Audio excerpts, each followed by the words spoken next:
I am never gonna disparage anybody who takes care of their lawn. I think that's wonderful and everything. But what is the appeal these days of people wanting to mow their lawn, air quotes, by using like the weed whacker? What do you mean? Like everybody mows like their entire lawn by using like like the bush cutter. Okay, the first, have you ever mowed a lawn? I before? have mowed a lawn. I use the push mower, like the non-motorized push mower. That's tough work. Yeah. With the intertwining blades. Let me just. I mean, lawnmower doesn't get the edges.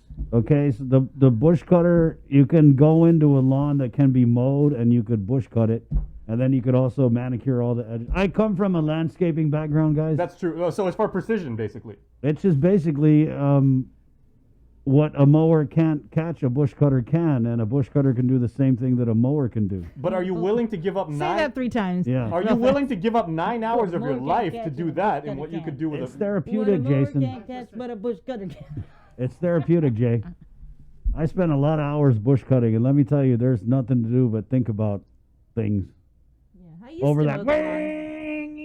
You're just like, oh, I shouldn't Yeah, have done but that. it takes like half the day to do it when you could... Exactly. you could We crank don't it got to out deal with your annoying relatives. You're like, I'm going to go bush cut, and you're like, okay, see you next week. Okay, did you also cut Japanese grass? Okay, now Japanese grass is a tricky with the mower because Yeah. if you hit it too hard, it's going to tangle under the thing. So the bush cutter, you just don't get down in there. It's a whole art, dude. Honestly, that's those like the bonsai trees. Yeah.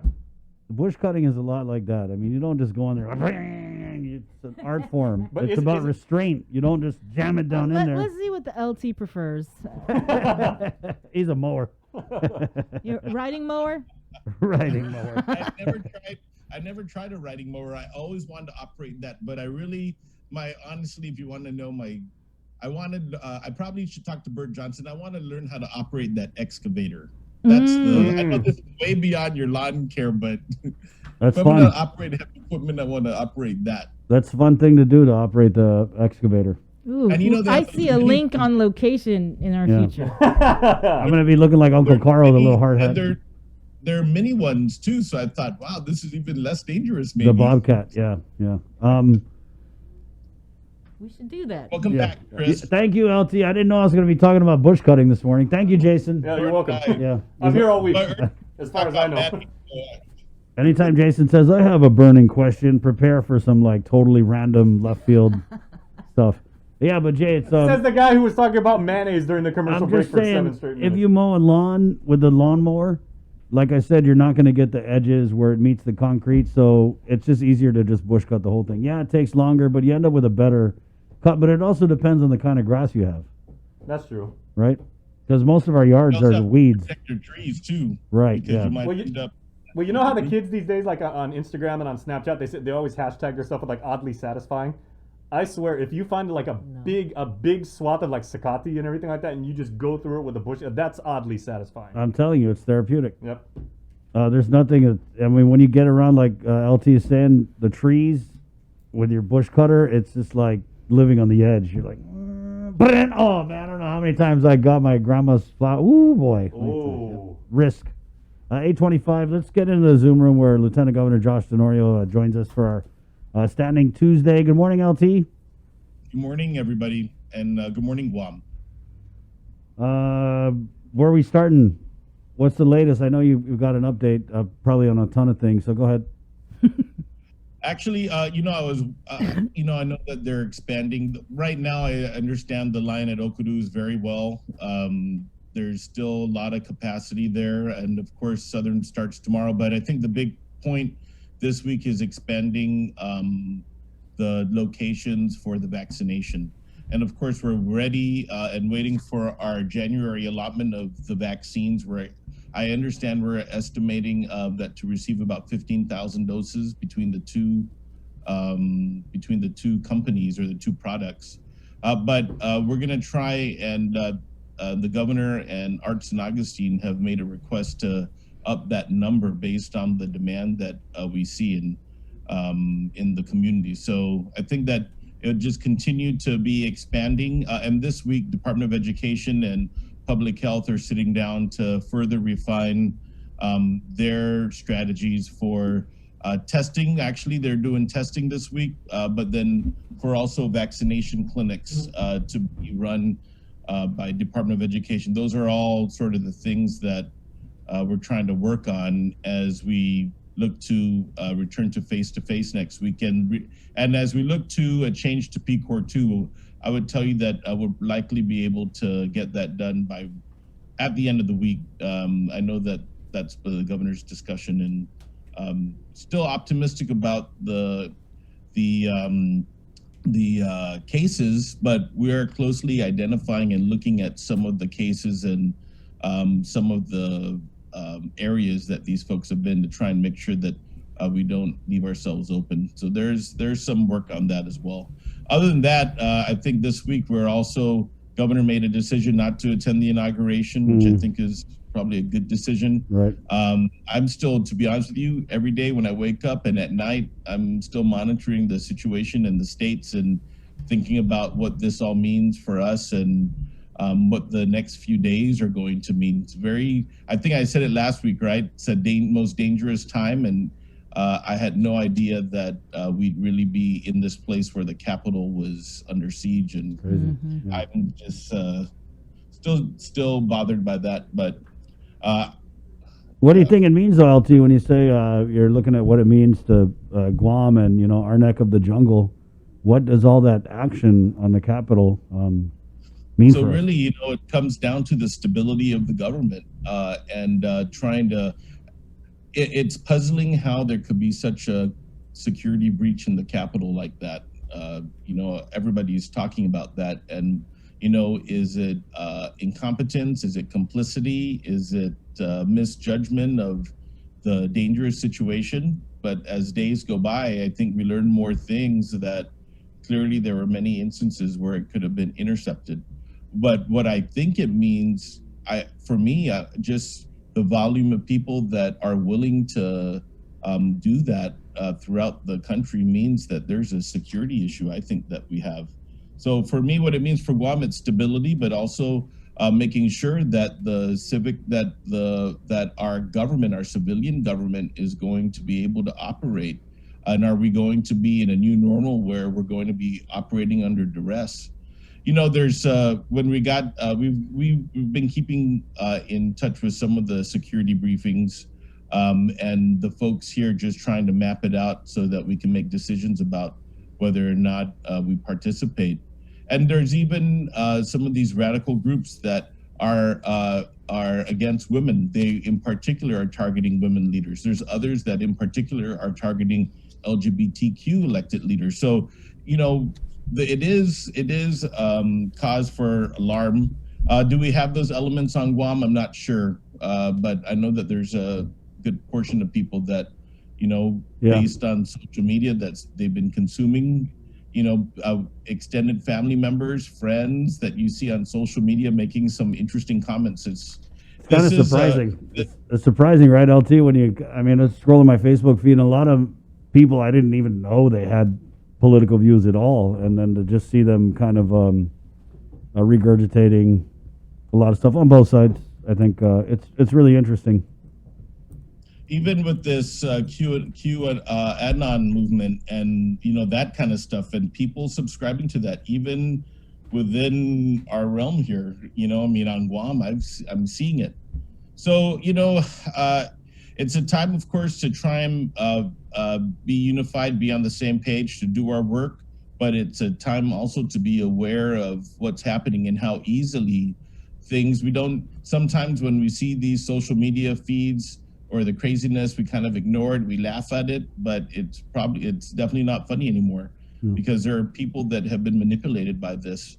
So I've been watching it very intently. I'm balancing that with the demand for vaccination and the different methods in which we needed to improve and expand the vaccination options, and then trying to make sure that we look towards school and try and address the concerns. Parents are, of course, still fearful about the situation that their children are coming in. So they're making decisions about what's going to be best for their families when they decide to go to school. But it seems mixed. There's a lot of teachers. I met one teacher last night who's very motivated about getting back to school. I swore in the Inarajan Municipal Planning Council last night. in a very brief, small ceremony, and one of them was a teacher, and he told me that, I was asking him how it is to be a teacher during this period of time where they're doing distance education. He said it's very, very hard. I mean, I've been hearing this from relatives who are teachers, where they, there are those where they're logged on, but nobody's on the screen, or the amount of education support is definitely the least. This situation that we're in, we're really going to have to work hard to try and get the kids caught up to where they were supposed to be, and it's going to take some time. Yeah. But there's going to be some opportunities coming down, I think. So in addition to all of the support for internet that is wrapping up, there's going to be additional federal support for education stabilization. It's going to be even more money than we received in the first round. Yeah. So I'm meeting with the superintendent at 10 o'clock, and then we'll begin our planning to try and figure out what we can do to also improve and focus in on school-based health. So one of the things that I just wanted to put on, one of the jobs that Felix Cabrera has, he's going to be the supervising physician for all the school health counselors throughout the Guam public school system. And that's going to allow the school nurses to be able to do a bit more than what they're already doing, because they will have a physician that is supervising them. And then we'll be able to try and establish some parameters for some more school-based health. And one of the things that we're looking at actively with the superintendent is trying to focus in on those schools that are servicing those neighborhoods where we saw the rate of infection multiply so much faster than other places, and how it means that there's likely little to no medical attention being placed, especially on the children and then the families. So the big goal for us for this is to try and design a way for the school-based health counselors to be to be more directly able to refer children and families to enroll in the government's medical programs. Now, of course, I think it was last week where we learned that federal government has now reestablished eligibility for FAS citizens to be part of Medicaid. Right. And this is part of a movement that we saw advocated by the states of Hawaii, states of Washington, states of Oregon, Arkansas, that have high numbers of FAS folks that were being paid for by local programs that were created. So this is another area that we're starting to look into. We'll be finding out what the plans are for enrollment. And of course, we have right now, Guam is operating under an expanded Medicaid cap and amount until September 30th. What we asked when the governor submitted a couple months ago a report to Congress, we're laying the foundation to make sure we maintain that share of Medicaid that we're getting for Guam. That's all going to be very important to all these longstanding issues with payments at the hospital and payments for a lot of the medical providers. This is, if done right and we're able to sustain it, this is going to be a tremendous help for that. So we're living in the pandemic, and there's a big intersect between education and healthcare, and we're still kind of unraveling that. The teachers still have to be activated. They're probably coming up next for the vaccination, and it's going to be school-based officials, both in public and private schools, that would be eligible for this. And this week is a lot of work preparing for that. And I'm hopeful that as soon as those vaccines land, we'd be able to immediately begin the operation of vaccinating the school-based staff. We also heard from Jess Garcia, the bus drivers too are possibly in line. Right. Yes, yes. If you have a physical interaction with children, then this is for sure. I mean, we're going to include the daycare centers. That's definitely part of it. Just like how public health has been pushing out the home visits, it's also important for the folks that are bedridden or stuck at home that are going to be vaccinated, for their caregivers to get that as well. And that's part of all the expansion and of the vaccination program right now. LT, I'll just say this, that I think that the interest is picking up, and by the time it comes to our age, then we'll be able to get that done together. I was going to do it with the superintendent, but I thought he's probably going to get it done before me because of the the need to vaccinate everybody that deals with kids. right. We'll do it live on the show. Yeah. We'll all go together. Matt Yeah. LT, I was having a conversation with my young guns, my younger kids last week, and it's just really unfortunate. Obviously, that's an understatement of the year that the pandemic hit, because I feel like the round of test results that had come out from DOE about the standardized tests, there were some real bright spots that our kids had really turned the corner on some areas they used to have trouble in, and so I was just thinking of having them be out of school for so long and then do this hybrid online type of teaching, which everybody seems to agree is not as good as the face-to-face. No, not. Yeah, I think that kids Definitely isn't. they're really going to be struggling with motivation to get back in school, whether it's face-to-face next week or face-to-face next school year. Like my girl Callie was saying that she wants to go back to school because she misses getting stickers, right? So just something as simple as doing a good job Right. and being rewarded for it, right? And then my boy Channing, who's just always been into going to class and doing his schoolwork, he's kind of struggling with being motivated to go back to school. I think they just found a level where, I mean, especially for students who are a little brighter, I think they're just steamrolling right through this online stuff. You know what I mean? They've got it down. It's been a few months where they just do their assignments and check it out, and then it's time to go play, which is not the same as a regular school day because obviously you're in there for, a pretty long time. So how big of a challenge do you think that's going to be? And any of those funds that you guys are getting going to kind of addressing these, I mean, I don't want to call them mental health issues, but it is what it is. The answer, I think, should be yes. So we'll kick off the planning for the expansion this morning when we meet.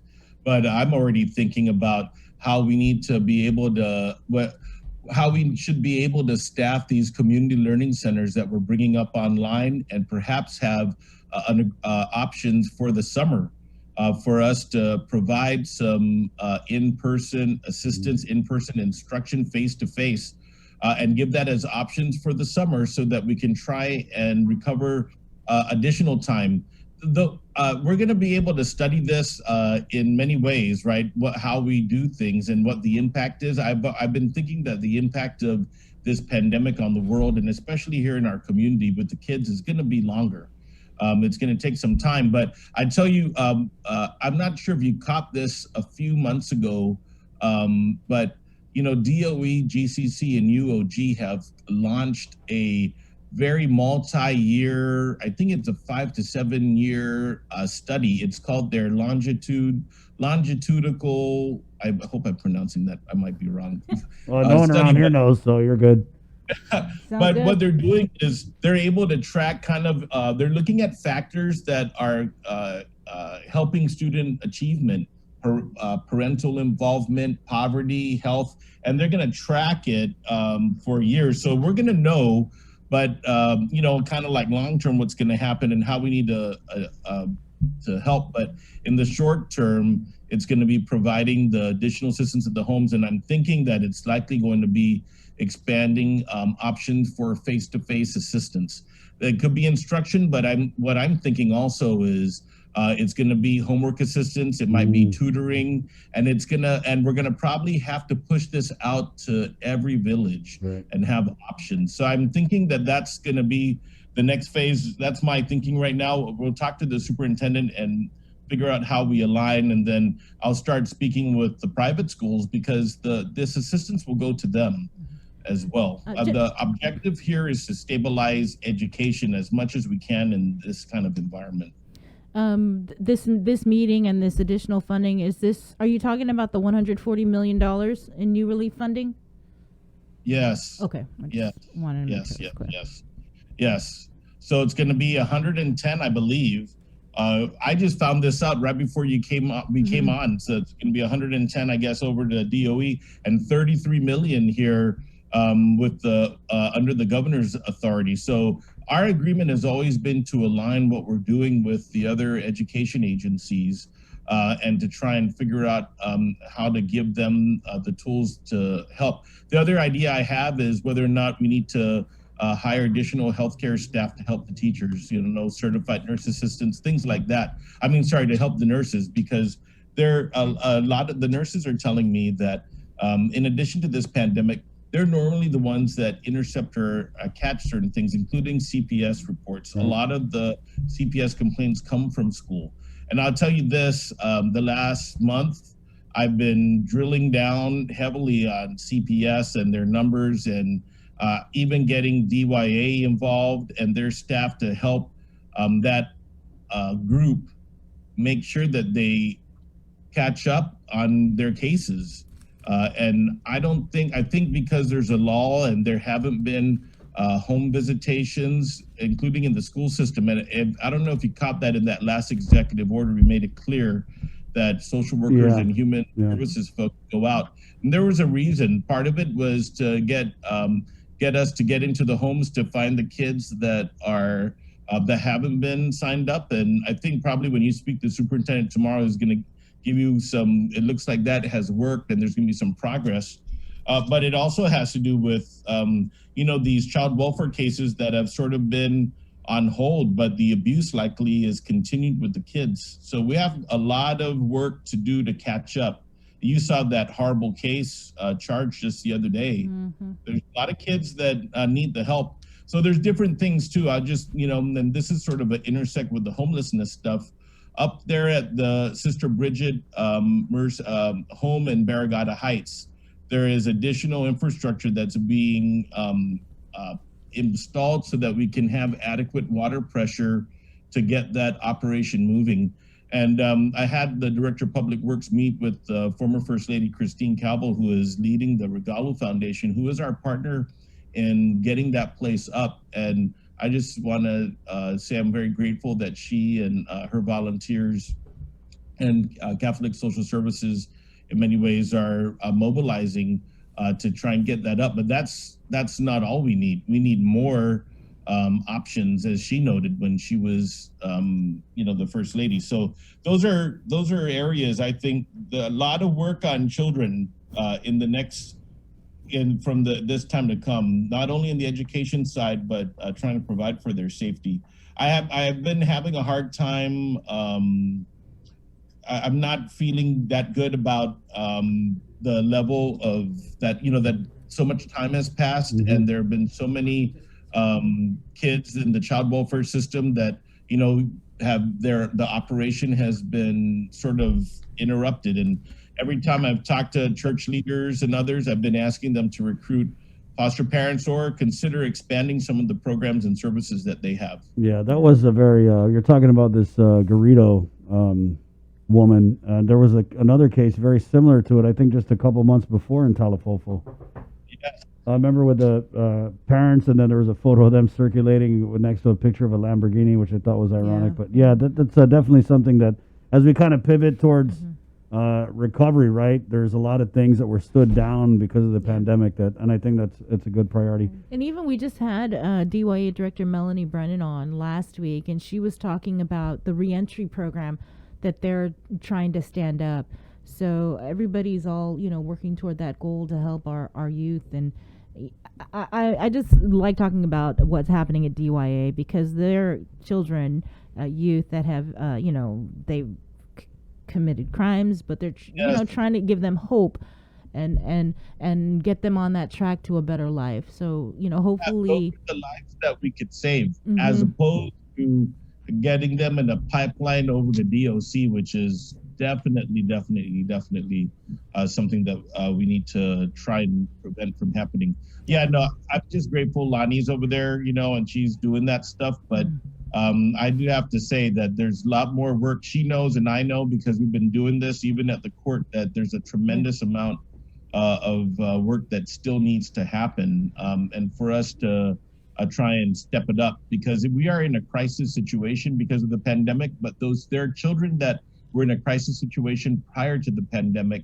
and we need to try and get access into them so we can help them. Yeah, no, that's something that I've been thinking about, and I'm working on a lot right now. I wanted to bend your ear about this bill that Senator Moylan has introduced. As There's a couple of bills that have Right. been introduced. The first one was the Chris Duenas bill, and a couple other senators that sponsored that, and that's regarding the Emergency Right. Health Powers Act. And after 30 days, the Emergency Public Health Declaration would be moot, and if the governor wanted to extend it, she would have to make her case basically to the legislature. So we'll start there. What is your reaction to that? Well, I think that this is likely aligned with a lot of attempts throughout the country that have been out there trying to limit the authority of the governors to go in and intercept on health. So, I mean, I'd like to understand their rationale. So if there is an emergency and it remains, and because of politics or policy, they decide not to extend it, how do they want us to operate the health emergency? And I'm wondering how they feel, or how do they, how does a policy like that coexist with the statutory obligation of the governor to protect and provide for the public health of the people of Guam? Those are legal issues. I'd like to hear their perspective. Those are good people over there. Chris, I like him a lot, sings in the choir. So obviously he cares about the community, but I want to understand how this is going to, how does he see that helping the situation we're in right now? And I do have to say we're in a very good situation right now, but as we know, it could change on us in a minute. And the pandemic is definitely far from over with all these new strains and variants. variants. Yeah. That are happening. What about the deputy directors? I mean, new year, still trying to take those deputy director positions. I don't know. It would unfund the deputy director positions effective October of this year, Right. if enacted. This is an old trick that gets this thing has been going on for 20 years. Yeah. We're gonna, I think they'll just have to go and examine what these deputies do. Ask Lori Duenas at Public Health and Terry Uggan, who are both professionals, longstanding experts in the field of nursing and social service. What are they doing to help us advance and move forward? There's Jesse Garcia, who you guys know is one of the best operations guy in the government. So you really, I think it's their discretion. If they want to defund, they don't need a legislation to do it. They just have to reduce the amount of the agency's budget. But it's going to be up to us, the executive, to determine how best our staffing is going to be supported by the funds that they appropriate. They've been there. I don't believe that they can abolish deputy directors legally and statutorily. That's not within their realm. Their realm is to appropriate funds. And if they don't believe that the deputy director should be supported, then they would reduce the budget. They've already reduced the operating budget of the government of Guam, but that's kind of my position on that. Right. Well, there I is think an AG opinion Yeah. by former AG Elizabeth Barrett Anderson. I'll pull that up, Yeah. later. But I mean, for every Jess Garcia or Terry Uggan, there's a Frank Leon Guerrero, someone who these positions were, and the deputy. Let's just be real with each other. The deputy positions. Frank Leon Guerrero, you know why he's there? Because he has a law enforcement background. There's a lot of compliance areas in rev and tax that we think are going to be improved in motor vehicle, in weights and measurements, even in tax collection and tax enforcement. You know that the criminal tax collectors are deputized as deputy marshals when they go and seize property to sell. So there's so many different things that even in rev and tax is very important and good to have somebody with a law enforcement background down. Last year they sent 6 tax collectors to the Federal Law Enforcement Academy in Georgia. So there is a tie that might not be so obvious to people that, I feel that is going to be helpful. Right. Well, thanks for clarifying that, because I mean, on its surface, it kind of looks like another one of those. Oh, you ran, you lost. Well, we got a job for you anyway. And I think that's where some of these senators are coming from. Right. Hey, That's their prerogative, and then they should go back and take a look at their records when they were in the executive branch as deputy directors or directors, and let us know how the role of that job has evolved or devolved since they were in those jobs. I think, like, again, it's their right. They can definitely go and introduce bills, but based on, if you've been observing it, you pointed out Attorney General's legal opinion. There's even court cases in separation of power cases going back to the time when I worked for Governor Gutierrez, where the Ways and Means Committee at that time went and line itemed deputy directors from the budgets, and they were thrown out. So, You're right. I mean, it's something that comes up every year, right? But I mean, I think is there another way we could trim the fat or, cut costs if we're not going to get rid of the deputies? And let me also say, they're bringing this up for using a bill to bring up these issues so they can have further examination. Totally, I respect that right. That's definitely within their realm. Right. And it's up to us to make the case and to prove to the legislature why those deputy directors are important for their operations. Even in EPA, Michelle Razzo is a career government employee, both at environmental health, over at public health, and inside EPA. So we've chosen people in there to try and help. Even the deputy of Parks and Rec, Vic Villagomez, who spent 10 years over at the MTM mayor's office, has a different eye for recreational areas and for parks than somebody else that didn't. So, they'll have to, I'd see it as an opportunity to scrutinize it, and, people will decide. But in the end, can they legally do it? I don't think they can legally do that. So in the end, it's basically stay in your lane. No, I don't think it's stay in your lane, but part of the job of the legislature is make sure we stay in our lane too, right? There is the checks and balances, and that I see that's part of the check, but they also need to be balanced. It's kind of like the Republicans that went after the Biden election last week, right? That was part of this insurrection.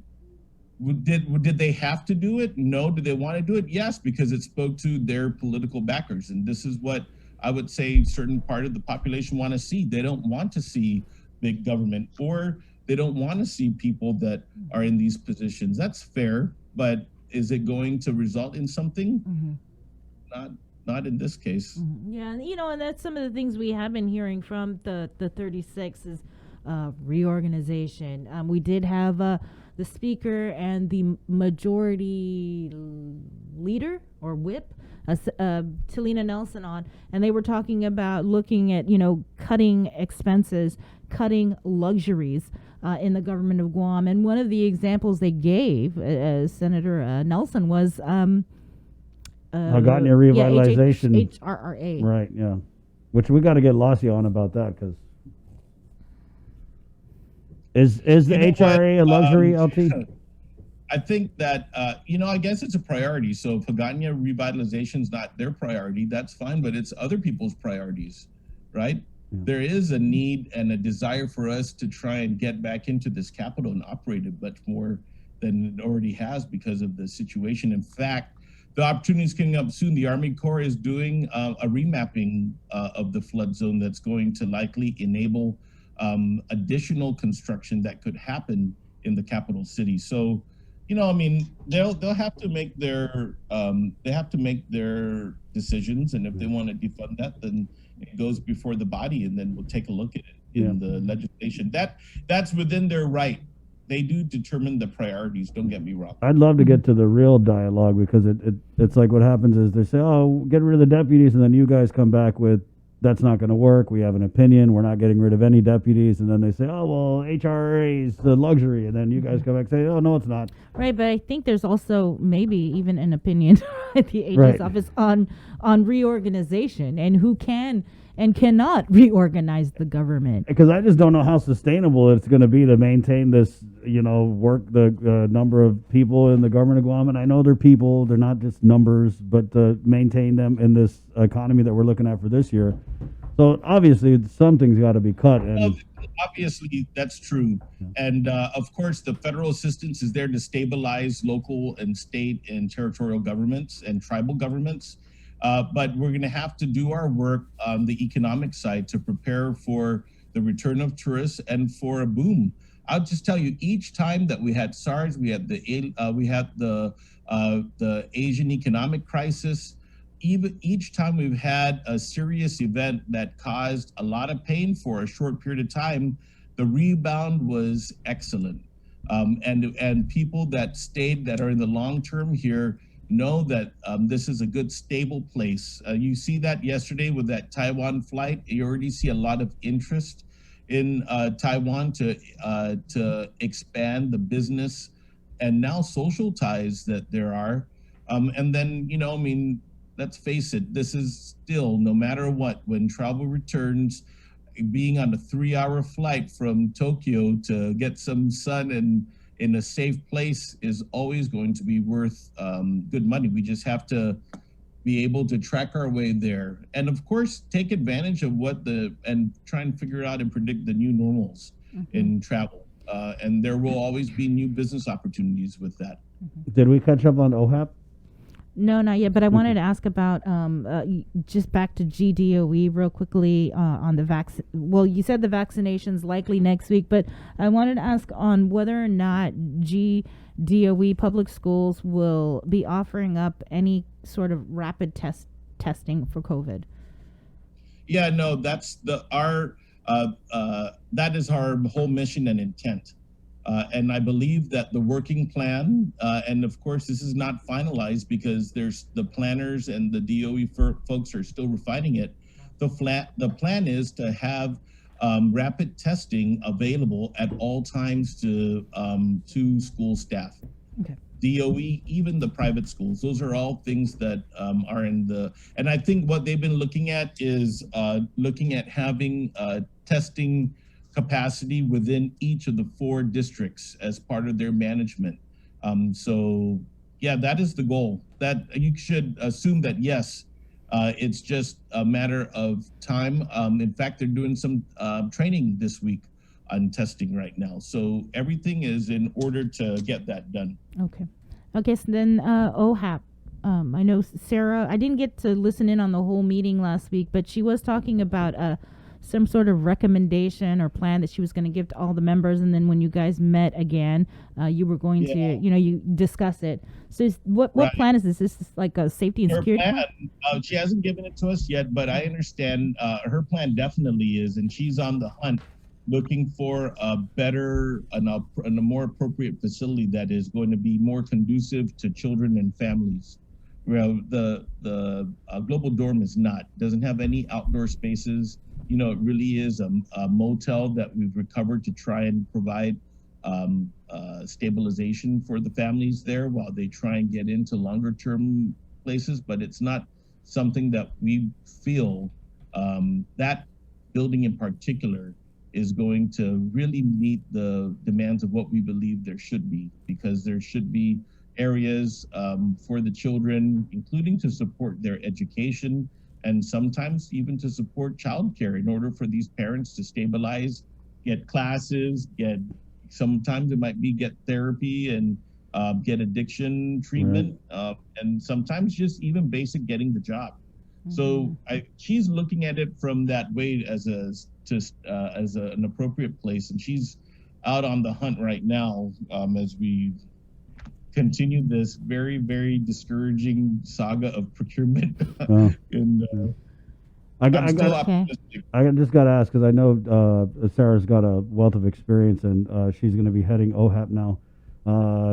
And she's also the Democratic Party chair. I saw you guys picked her up for $80,000 a year. Is that justified, LT, in your opinion? Yeah, based on her professional experience and her qualifications and what the nonprofit world would be paying her to run a program. Yeah, absolutely. Okay. I think you're right, though. I mean, people are like, she's part of I think in this case, we had to look and make sure that we recognize that we're getting somebody with a career in human services as opposed to somebody that at this point in her life became involved in chairing our party. And the term's only 2 years for the party chair. She's already halfway into it. But the bigger calling for her is to help us with this population. That's what her life has been dedicated So, to. what's the timeline then on moving out of that global dorm and finding?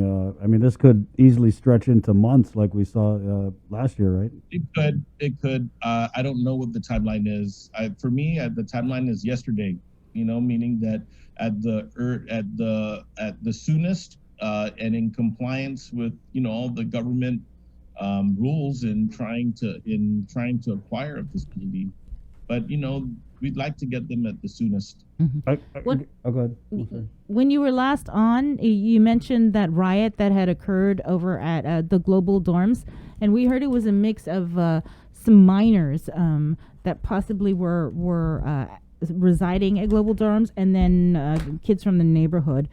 And you mentioned safety and security being one of the priorities. And then you also mentioned that, one of the things that Sarah wants to address is, a place that's more conducive for, youth to have more things to do. So what was the outcome of discussions regarding that particular issue?